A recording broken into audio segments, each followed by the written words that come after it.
सुप्रभात बच्चों, आज हम पढ़ेंगे हिंदी व्याकरण एवं रचना भाग 4। इसमें हम पढ़ेंगे पाठ 22 श्रुत भाव ग्रहण। श्रुत भाव यानी सुनकर उसके भाव को ग्रहण करना, मतलब कि उसमें क्या लिखा है ये समझना। तो इस पाठ में आप सीखेंगे कि श्रुत भाव ग्रहण क्या होता है, श्रुत भाव ग्रहण से क्या लाभ हैं।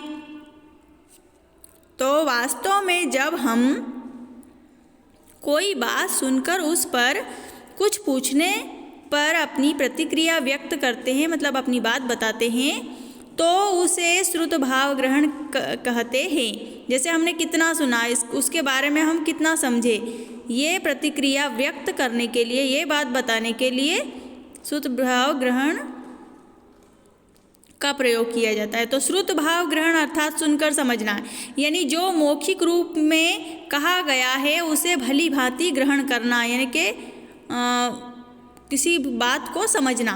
तो श्रुत भाव कौशल के विकास के लिए कहानी, कविता, समाचार, उद्घोषणाएं आदि सुनाई जाती है, यानी कि कविताएं सुनाई जाती है और कहानी सुनाई जाती है, समाचार हम सुनते हैं, उद्घोषणाएं सुनते हैं। फिर उस पर आधारित प्रश्न पूछे जाते हैं जो इस बात की जांच करते हैं कि आपने उसे कितने ध्यान से सुना।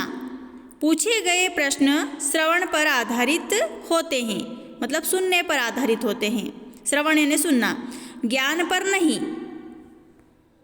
तो उदाहरण देखिए, बीरबल की सूझबूझ और बुद्धि के कारण ही अकबर अपने सभी मंत्रियों में से बीरबल को अधिक पसंद करते थे, क्योंकि उसकी सूझबूझ और बुद्धिमान था वो।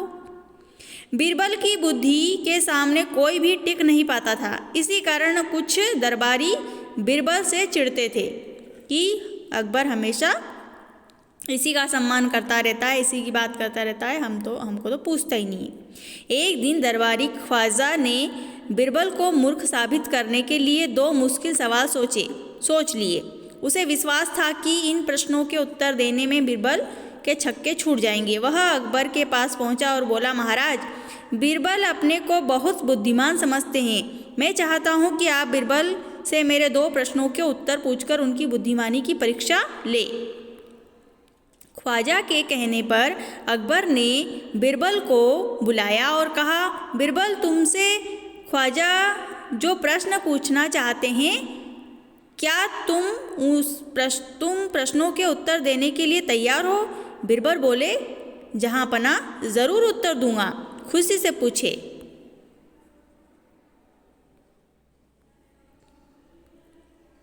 ख्वाजा ने बीरबल से पहला प्रश्न पूछा, संसार का केंद्र कहाँ है?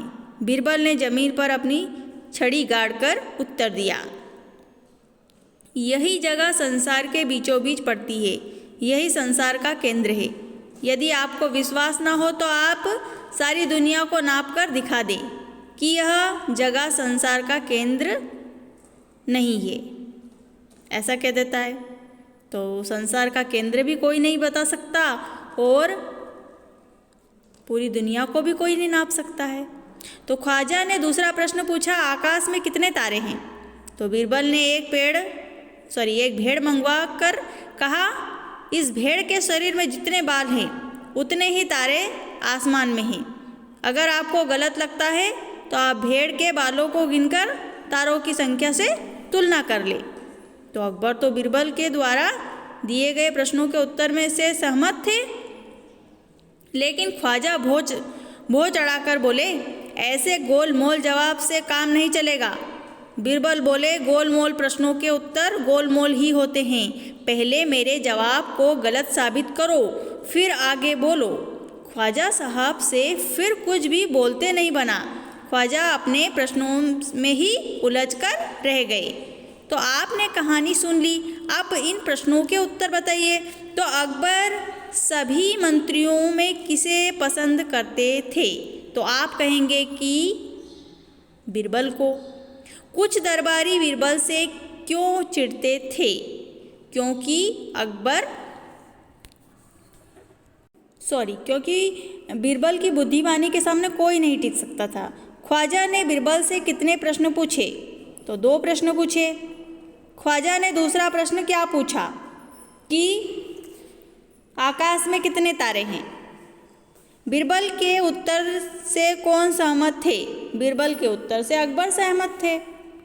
तो ये श्रुत भाव ग्रहण, मतलब कि सुनकर हमने कितना समझा, उन प्रश्नों के उत्तर देना श्रुत भाव ग्रहण होता है। सुनकर ग्रहण करना जिसका अर्थ है। आओ कुछ और जाने। तो विद्यार्थियों में श्रवण कौशल के विकास हेतु शिक्षक को चाहिए कि उनको सुनने बोलने की प्रक्रिया में सक्रिय करे।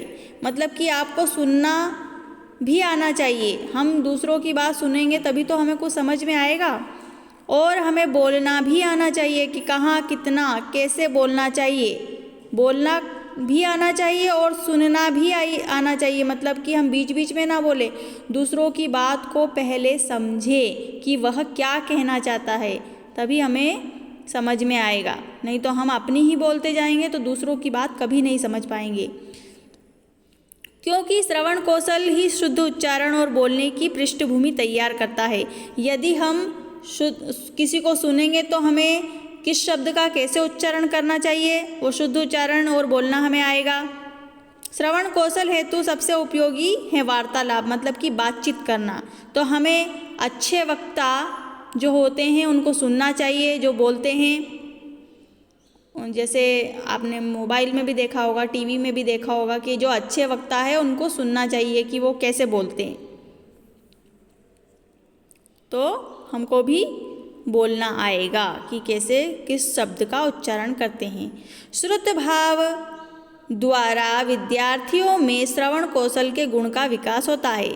कि मतलब कि सुनने की आपकी जो क्षमता है, कितना आप सुनते हो, कैसे आप ग्रहण करते हो, दूसरों के विचारों को सुनकर समझते हो, ये आप में आएगा। विकास, इस गुण का कौशल का विकास होगा। तो सुनना भी एक कला है। कठिन पाठ सहजता से समझ आता है और एकाग्रता बढ़ती है। यानी कि कोई भी पाठ हम, जैसे मैं आपको पढ़ा रही हूँ या कोई भी बच्चा पढ़ रहा है, तो आप उसको सुनेंगे तो वो सरलता से आपको समझ में आएगा और आपकी एकाग्रता भी बढ़ेगी। मतलब कि आपका ध्यान भी नहीं बटेगा अगर आप सुनने की कोशिश करेंगे किसी चीज़ को। अब देखिए, अगला है अभ्यास कार्य। अब इसमें चित्र दे रखे हैं, वो ध्यान से देखिए।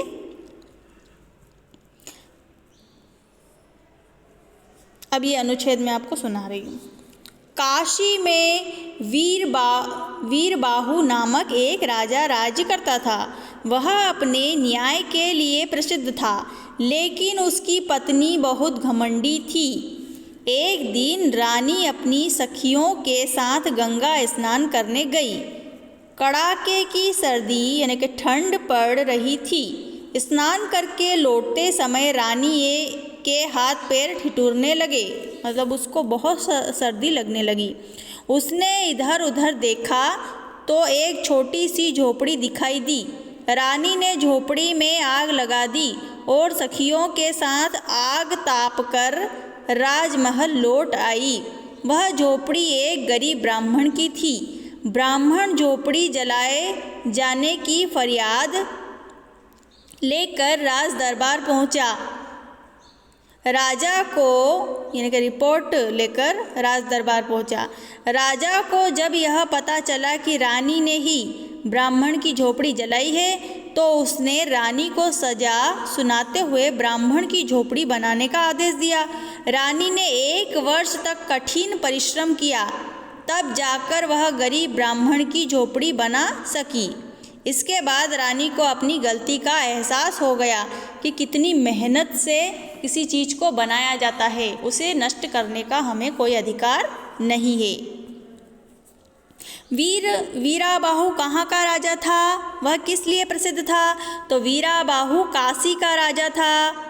काशी का राजा था, वह अपने न्याय के लिए प्रसिद्ध था। देखो, उसने न्याय के लिए रानी को भी सजा सुना दी।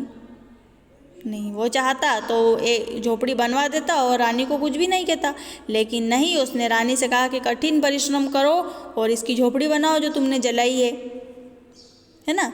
तो वो न्याय के लिए प्रसिद्ध था। उसने अपने सगे संबंधियों के साथ भी मतलब कि पक्षपात नहीं किया, रानी को भी सजा सुनाई। वीराबाहु की पत्नी कैसी थी? तो वीराबाहु की पत्नी घमंडी थी। रानी ने झोपड़ी क्यों जलाई? रानी ने आग तापने के लिए झोपड़ी जलाई। राजा ने रानी को क्या सज़ा सुनाई? राजा ने रानी को ब्राह्मण की झोपड़ी बनाने की सज़ा सुनाई। पूर्ण विराम लगा लेना यहाँ पर। रानी को झोपड़ी बनाने में कितना समय लगा? रानी को झोपड़ी बनाने में 1 वर्ष का समय लगा। तो ये देखो, सुनकर आपने उत्तर दिए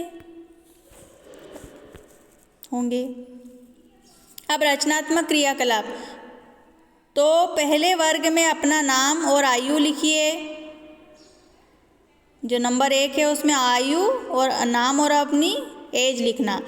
8वें वर्ग में सबसे प्रिय, मतलब 8 नंबर पर आप 8वें वर्ग मतलब 8 नंबर पर आप अपने सबसे प्रिय मित्र का नाम और उसकी एक बात लिखिए जो वो बहुत बोलता है। चौथे वर्ग में तितली बनाकर रंग भरना है। 7वें वर्ग में यानी कि 7 नंबर पर व्याकरण की पुस्तक का नाम लिखना है, जो आपकी हिंदी व्याकरण है इसका, और अपनी हिंदी अध्यापिका का नाम लिखना है आपको। मेरा नाम पता है आपको, दीपिका पंड्या है मेरा नाम, है ना, तो वो लिखना है। फिर तीसरे वर्ग में 3 पतंगे बनाना है आपको। तीसरे वर्ग में 3 पतंगे छोटी छोटी सी बनाना है।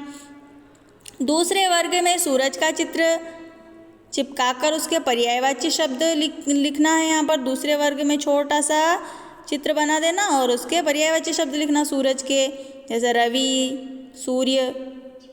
5वें वर्ग में दिनकर भी लिख सकते हो। 5वें वर्ग में 4 संज्ञा शब्द लिखना आप, जो नाम है संज्ञा शब्द आप वो लिखना।